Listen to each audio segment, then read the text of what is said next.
बड़ों को मेरा प्रणाम, छोटों को मेरा ढेर सारा प्यार और आशीर्वाद। होली पर्व की सभी को हार्दिक शुभकामनाएं।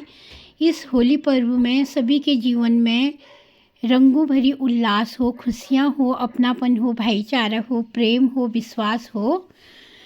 तो आज आप लोगों को ले चलती हूँ मैं आईआईटी बाबा के कुछ अच्छे विचारों को लेके। आईआईटी बाबा आए हैं हमारे बागेश्वर में और उन्होंने ना गर्भावस्था में महिलाओं को वैदिक मंत्रों का उच्चारण करना चाहिए, इस बारे में बहुत अच्छी जानकारी दी है और बताया है कि साइंस आज जितना आगे बढ़ गया है उसी के साथ साथ हमें ना वैदिक धर्म का भी पालन करना चाहिए, सनातन धर्म को भी हमें स्वीकार करना चाहिए। हमें टीकाकरण के साथ साथ अच्छे खान पान के साथ साथ हमें अच्छी अच्छी पुस्तकें भी गर्भावस्था के दौरान पढ़नी चाहिए, जिससे कि जो गर्भस्थ शिशु है उस पर बहुत ही पॉजिटिव असर पड़ते हैं। तो आप लोग उनके विचारों को जानिए, सुनिए, समझिए और अपने जीवन में उनको निखारिए। एक समय था, मेरी माँ अनपढ़ थी, मेरी माताजी अनपढ़ थी और पिताजी 4 पढ़े थे। मैंने तो आईआईटी दिल्ली तक पढ़ा इंजीनियरिंग की, लेकिन मेरी माताजी अनपढ़ थी और पिताजी 4 ही पढ़े थे। 4 क्यों पढ़े थे उसका कारण था, गांव में 5 तक स्कूल नहीं था, 4 ही तक था। 5 तक स्कूल था, वो दौलापाली में पढ़ता था। द्वाराट ब्लॉक में दौलापाली एक जगह है। ने कहा था कि भारत का भविष्य बहुत ही उज्जवल है। उसका कारण था क्योंकि अभी आदि शक्ति कार्य कर रही थी, पुरुष शक्ति कार्य कर रही थी। अब नारी शक्ति भी देश और समाज के लिए कार्य करने लगी है। तो भले उतार चढ़ाव बहुत आए हैं, भले उतार चढ़ाव, भारत सुनिश्चित रूप से आगे बढ़ रहा है, ये लक्षण तो दिखाई दे रहा है। इतनी सी बात करनी है। और साथ में ये कुछ योग ऋषि और गर्भस्थ शिशु के सर्वांगीण यानी उसके होलिस्टिक विकास या स्वास्थ्य हेतु चिकित्सकों एवं स्वास्थ्य व परिवार कल्याण कर्मियों को वैज्ञानिक जानकारी, अप्लाइड फीटल साइकोलॉजी, जिससे गर्भ में पल रहे बच्चे और उसके उन्नति, उसके विकास, मानसिक विकास में जो चीजें सहायक होती हैं उससे संबंधित आपको जानकारी दी जाएगी। कृपया इसे ध्यान से सुने। ओम भूर्भुवः स्वः तत्सवितुर्वरेण्यं भर्गो देवस्य नः प्रचोदयात्। सभी माताएं मेरे साथ गायत्री मंत्र दोहराएंगी। इसका भावार्थ सब लोग। ऊर्ज सब बोल। प्राण स्वरूप दुख नाशक शुभ स्वरूप श्रेष्ठ तेजस्वी पाप नाशक देव स्वरूप परमात्मा को हम सब अपनी अंतरात्मा में धारण करें। वह परमात्मा हम सबकी बुद्धि को श्रेष्ठ मार्ग पर चलाएं। द्वार से कि तो ये हम क्यों आए हैं आपको थोड़ा सा बताते हैं, बस 5 मिनट लूंगा, बाकी गुरुजी आपको बताएंगे क्यों आए हैं। हम किसकी संतान है आपको बताएंगे। हम किसकी संतान है? परम पिता की। हम है ऋषि की संतान। किसकी संतान है? ऋषि की संतान।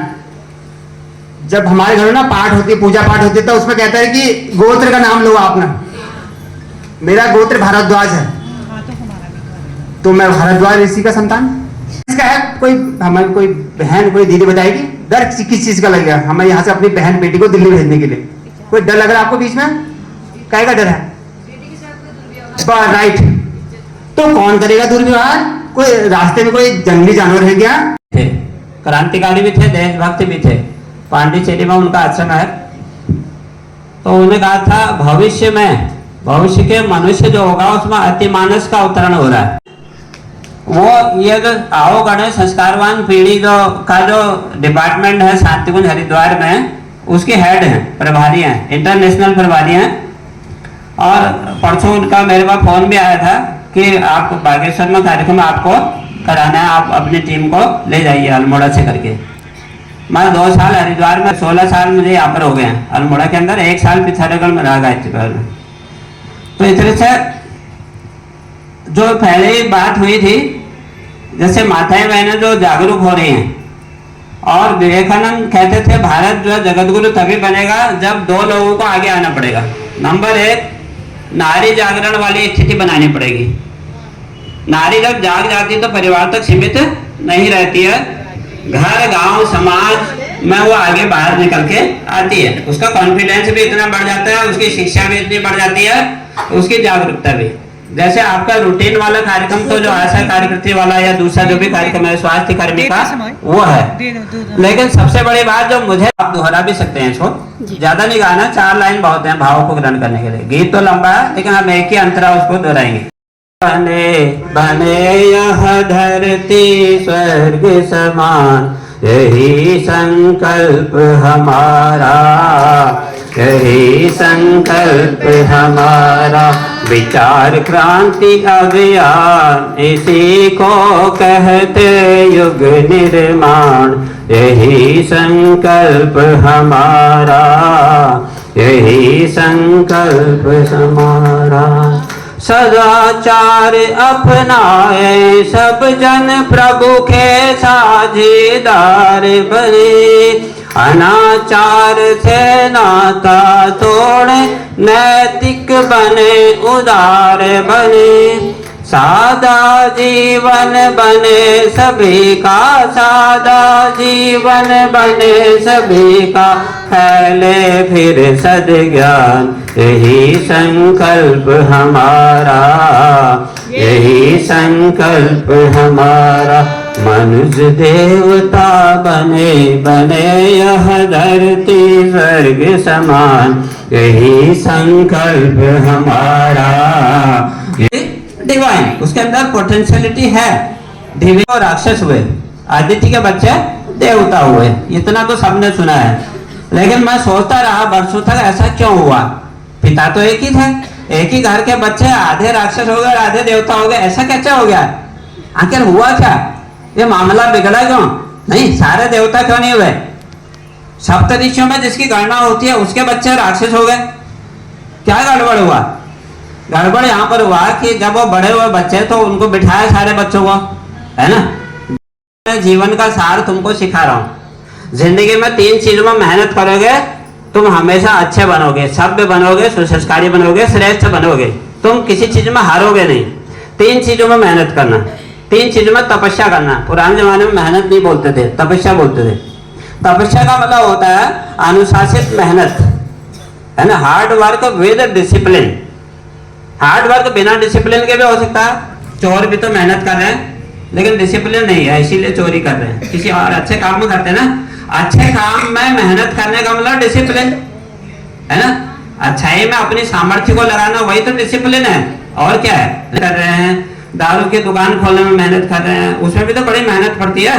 दारू की दुकान हर किसी को नहीं मिलती है ना, तो टेंडर पास होता है, दूसरी चीजें होती है, नहीं मिलता है ना, उसमें भी मेहनत पड़ती है। लेकिन डिसिप्लिन तो इसलिए तपस्या करना, पहला स्वास्थ्य में, पहले मेहनत करना स्वास्थ्य में। तो ये बात समझ में आ गई दीदी के बच्चों को भी, आदित्य के बच्चों को। उन्होंने कहा तुम्हारे अंदर बल की कमी नहीं होनी चाहिए, स्वास्थ्य की कमी नहीं होनी चाहिए, तुम्हारे स्वास्थ्य की कमी के कारण से कोई काम नहीं रुकना चाहिए, ठीक हो गया। दूसरा कहा शिक्षा में मेहनत करना है, शिक्षा के कारण कोई कमी नहीं पड़नी चाहिए, बेरोजगारी वाला मामला नहीं आना चाहिए, महंगाई वाला मामला नहीं आना चाहिए। खूब पढ़ो लिखो और उसके बाद तुम जो है तुम्हारे पास सारी सुख सुविधाएं होंगी, तुम्हारे घर में स्मार्ट टीवी होगा, तुम्हारे हाथ में मोबाइल फोन होगा, जो भी ये दुनिया की आधुनिक चीजें हैं वो तुम्हारे पास होंगी, बढ़िया से बढ़िया गाड़ी होगी, बढ़िया से बढ़िया चीजें होंगी, क्योंकि शिक्षा है और पैसा है तो फिर सब कुछ है। ये बात भी दोनों के बच्चों को समझ में आ गई, दीदी के बच्चों को भी, आदित्य के बच्चों। और तीसरे वाले मामले में गड़बड़ हुआ। तीसरा कहा कश्यप ऋषि ने कि संस्कार में मेहनत करना। किसमें मेहनत करना? संस्कार में। यह बात आदित्य के बच्चों को समझ में आ गई, वो आज्ञाकारी भी थे। आदित्य ने कहा बेटा तुम्हारे पिताजी सप्तऋषि में गणना होती है, बहुत सम्मानीय है, अगर 3 बात बता रहे हैं तो तीनों काम करने हैं, है ना, कुछ सोच के। अगर 2 ही काम करने होते तो 3 क्यों बताते? तो फिर उसके बाद उन्होंने कहा कि तीनों काम करने हैं। आदित्य के बच्चों ने तीनों पर मेहनत की, संस्कार में भी मेहनत की, शिक्षा में भी, स्वास्थ्य में भी, ठीक हो गया। और लेकिन दीदी के बच्चों ने कहा स्वास्थ्य हमारा ठीक है, हम स्वास्थ्य में मेहनत करेंगे, शिक्षा हमारी ठीक है, सारी चीजें हमको मिल जाएंगी शिक्षा के द्वारा, तो ये संस्कार की क्या आवश्यकता है, ये फालतू चीज में क्यों मेहनत करें, दीदी के बच्चों ने कहा। तो उन्होंने संस्कार में बिल्कुल मेहनत नहीं की, शिक्षा भी पब्लिक स्कूल में प्राप्त की। आधुनिक भाषा को मिला रहा हूं मैं, उस समय पब्लिक स्कूल नहीं होते थे, गुरुकुल होते थे। तो उन्होंने जो है शिक्षा भी प्राप्त की और स्वास्थ्य में भी बहुत मेहनत की। बड़े ताकतवर होते थे राक्षस लोग, शिक्षा भी बड़ी अच्छी होती थी। रावण की शिक्षा कितनी थी सब लोग जानते हैं, है ना। कंस, दुर्योधन, मेघनाथ राजा का बेटा है, सबकी शिक्षा भी बहुत अच्छी थी। लेकिन स्वास्थ्य, जिन्होंने दो चीजों में मेहनत की वो तो बन गए राक्षस, और जिन्होंने तीन चीजों में मेहनत की वो बन गए देवता। तो एक चीज जरूर है, एक बात स्पष्ट हो रही है कि जो लोग शिक्षा और स्वास्थ्य पर ही मेहनत करते हैं उनको राक्षस बनने से कोई नहीं बचा सकता। हमारे आने वाले बच्चे या हम स्वयं, ये पीढ़ी या अगली पीढ़ी, अगर वो केवल स्वास्थ्य और शिक्षा पर सोचेगी कि अपने बच्चे को पब्लिक स्कूल में पढ़ाना है, फलाने स्कूल में, कौन से स्कूल में पढ़ाऊं, कौन से स्कूल में पढ़ाऊं, इतना ही सोचेंगे, और स्वास्थ्य के मामले में खिलाना पिलाना बादाम किशमिश आगे ला करके रख दें, तो स्वास्थ्य तो भैया राक्षसों का ज्यादा अच्छा होता है देवताओं की तुलना में, और शिक्षा तो उनकी ज्यादा होती है।